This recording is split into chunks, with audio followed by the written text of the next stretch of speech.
Welcome to the League of Nerds comic book segment number 100. I'm John Cooney here to talk to you about comics released the week of Christmas 2013. So Merry Christmas. We'll start as usual with my first five, meaning these are the first 5 books I intend to read this week, and I'll give you a little more depth on them, starting with at number 1, Forever Evil, number 4 of 7. It's all out chaos as the DC Universe continues its march through darkness. War erupts across the earth between the villains, allegiances are formed, rivals are murdered, and at center stage it's Lex Luthor versus Batman, and their fight couldn't come at a worse time as Deathstroke's hunting party closes in on the world's only hope against the crime syndicate.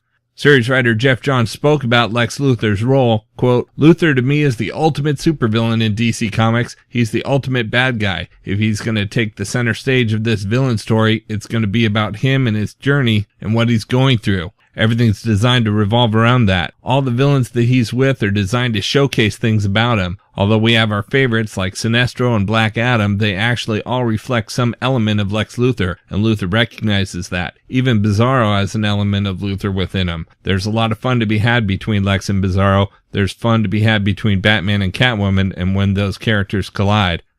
At number 2, we've got Justice League number 26, a Forever Evil tie-in. Why has the crime syndicate really come to our Earth? What are their darkest secrets, and how will their actions fundamentally change the Justice League as we know it? Meanwhile, Grid controls the world's power and communications, but what does he truly want from the syndicate? Plus, a member of the League struggling to survive plots a path of return and revenge. Series writer Jeff Johns explained what it's like to write the crime syndicate. Quote, some of the syndicate members, as twisted as they are, they've been fun to write. Power Ring, trying to conceive of a character that was everything that Green Lantern usually wasn't, and amplifying that. There's a mythology with this ring that we're going to dive into that explores a very different look at what Green Lantern could be, if it's somebody that's based on a weak will and a weak sense of self. We see that with Power Ring and how he's behaving, and we'll see more of it as we reveal more about him and the source of the ring. Close quote.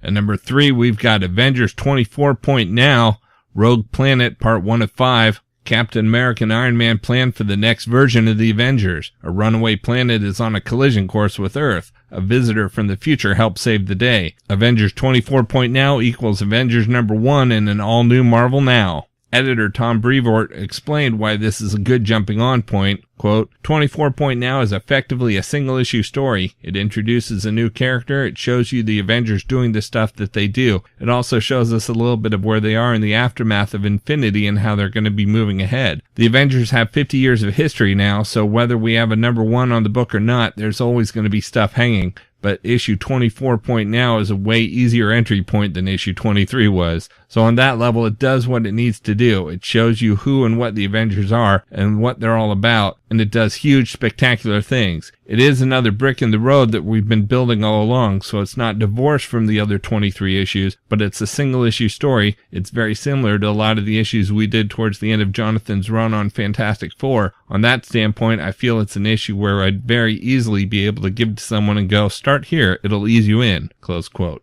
At number 4, we've got Origin 2, number 1 of 5, featuring a special collector's edition acetate cover. Part 1 of 5, a few years after the events of Origin, finds James Howlett running with the wolves, until something unexpected brings him back into the world of man. Follow the first X-Man as he finds his way back to civilization and falls afoul of someone sinister, who's just discovering mutant kind and the horrors that he can visit on them. Plus, discover the secret behind James' greatest enemy. At some point, the mutant who becomes the Wolverine must choose. Is he man or is he beast? An all-new chapter in the secret origin of one of Marvel's most mysterious characters is revealed by superstar Kieran Gillen and Adam Kubert. There's also a special digital edition offer. Each copy comes with a free digital edition download of Origin 2 number 1, Origin number 1, and Wolverine Japan's Most Wanted Infinite Comic number 1. Series writer Kieran Gillen told why he took on this book, quote, the big appeal was that it almost kind of writes itself. This is an important book to the continuity, and it's a blockbuster sort of mini. However, even though it impacts everything else, the fact that it happens in sort of an enclosed space allows me to really own it. It's not like when I was writing Uncanny X-Men and I had to be concerned about the thematic links to Avengers vs. X-Men and things like that. This is a singular statement. Origin 2 is a project that's both big in scope and concentrated, and that really appealed to me. Plus, the chance to work with Adam Kubert was very attractive. I love his work. In terms of where I'm going with this specifically, we had a few ideas on what were some of the important stories left in Wolverine's past. We've seen a lot of stories about his past spread through the century, and we've seen some stuff with his deceased lover Silver Fox, but there's some questions about what happened chronologically. What's the missing link in Wolverine's origins? We kind of went back to this period in the early days of the 20th century, so it's me doing a period piece, which gave me the chance to do a lot of interesting research. Basically, I'm doing a weird period novel set in the Marvel Universe, which has enormous importance for Wolverine, and it's as fun as it sounds." Close quote.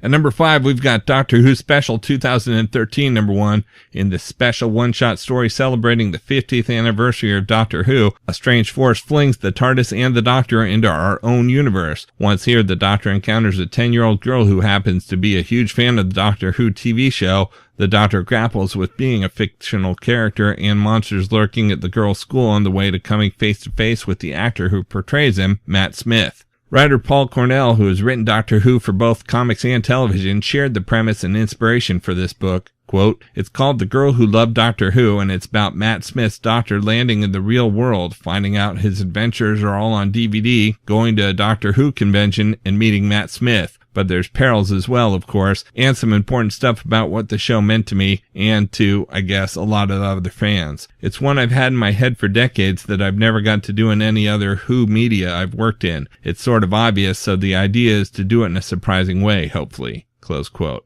For the best of the rest this week from Boom Studios, we've got Deceivers #1.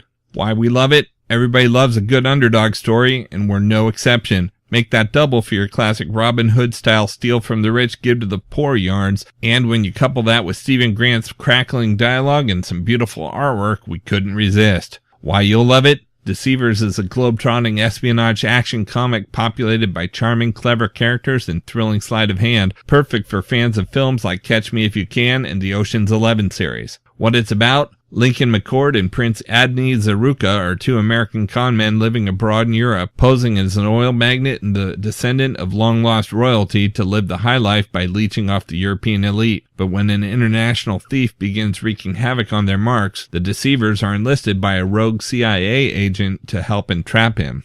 From Dynamite Entertainment, we've got Robotech Voltron #1 of 5. Two of the greatest anime legends of all time are about to collide in one epic saga. The Lion Force team face the return of a mysterious ancient adversary that could jeopardize the very existence of Voltron itself. The repercussions threaten to reach across the fabric of time and space, all the way to Earth. How will Roy Fokker and the Skull Squadron cope with such a new menace, especially with the Zentradi looming over Macross Island, and what opportunities will King Lothar pursue in a crisis like this?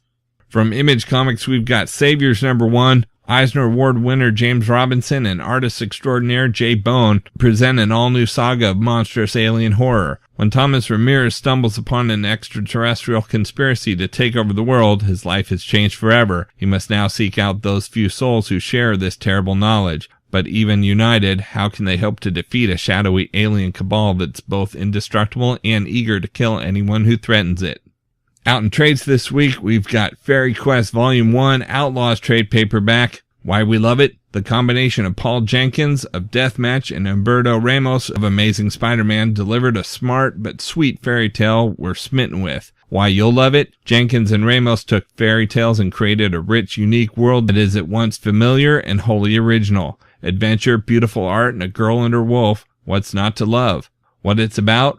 The world of Fablewood, where all the stories that have ever been told live side by side, is a sinister place indeed. Under the watchful eye of the dreaded Mr. Grimm and his think police, Red Riding Hood and her wolf must risk everything to try to escape and find sanctuary in a mysterious place called the real world. Collects Fairy Quest #1 and 2. Next, we've got Conan Volume 14, The Death, trade paperback. Conan and Belid are the undisputed masters of the Western Ocean, their names whispered in fearful awe all along the Black Coast. But while fellow seafarers know better than to challenge their reign, other threats arrive from unexpected places, such as when Conan returns to Samaria to track down an imposter destroying villages in his name, only to discover a tragic connection to his own past. Collects Conan the Barbarian #7 through 12. We've also got Star Wars Omnibus Knights of the Old Republic Volume 2 trade paperback. After Zankarik is framed for the murder of his fellow Jedi in training, his poor luck prevents him from clearing his name and throws him into dangerous situations all over the galaxy, leading to his final confrontation with the Jedi Masters who massacred their own Padawans. And we've got Jupiter's Legacy Giant-Sized Edition number 1. Millarworld joins forces with Image to give you the greatest Christmas gift of all time. The first 3 issues of Mark Millar and Frank Quitely's smash hit superhero epic for the incredible price of just $3.99. The children of the world's greatest superheroes struggle to live up to their parents' incredible legacy. Can they ever fill their shoes, or do they have other plans for the world entirely? Jump into the series everyone's talking about the week before Jupiter's Legacy number 4 hits the stands. Okay, so that's just about everything being produced this week with the Christmas holiday, so it's a short week with no extra videos, but be sure to check back next week for more. And you can still follow everything I'm reading on Facebook, Pinterest, Tumblr, or Twitter. You can find links to everything in the About section at he'sgotissues.com. And a reminder that both He's Got Issues and the League of Nerds are proud members of the Comics Podcast Network. So until next week, Merry Christmas. I'm John Cooney, and I've got issues.